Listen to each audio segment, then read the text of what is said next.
आज भी है। कुछ लोग हैं कहेंगे खाएंगे रहेंगे हिंदुस्तान में, खाएंगे हिंदुस्तान में, लेकिन वंदे मातरम गाएंगे नहीं। हम उनकी मंशा को समझें, हम उनकी मंशा को समझें। ये बाध्यकारी नहीं है, लेकिन यह समझने की विषय वस्तु भी है। जो लोग वंदे मातरम का विरोध कर रहे हैं वे भारत माता का विरोध कर रहे हैं। यह किसी व्यक्ति के लिए नहीं, यह वंदे मातरम राष्ट्रीय गीत किसी व्यक्ति, किसी जाति, किसी क्षेत्र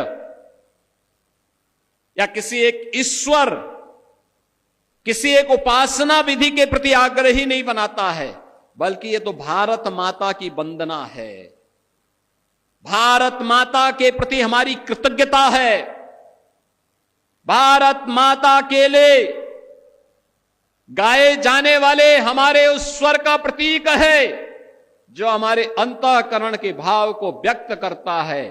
और यह सच है, हमने देवी के 3 रूपों को, महादुर्गा, महासरस्वती और महालक्ष्मी के रूप में ही पूजन करके भारत और भारतीयता को आगे बढ़ाने की शक्ति अर्जित की है। तो स्वाभाविक रूप से वंदे मातरम के माध्यम से भी इस सस्य श्यामला मातरम की इस भाव को ध्यान में रख करके हमने उसे महादुर्गा, महालक्ष्मी और महासरस्वती के रूप में उसकी वंदना करके भारत के प्रत्येक नागरिक से यह आग्रह किया है कि वह वंदे मातरम के साथ जुड़े, भारत की राष्ट्रीयता को मजबूती प्रदान करें।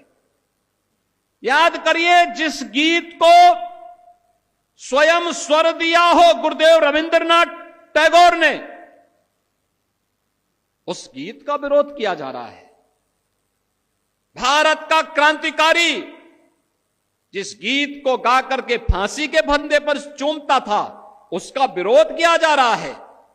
भारत की एकता और अखंडता का प्रतीक जो गीत है, उसका विरोध किया जा रहा है।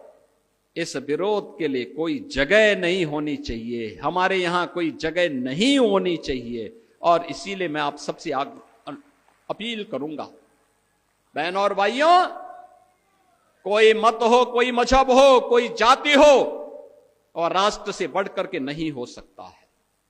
याद रखना, हम सब के लिए राष्ट्र प्रथम होना चाहिए।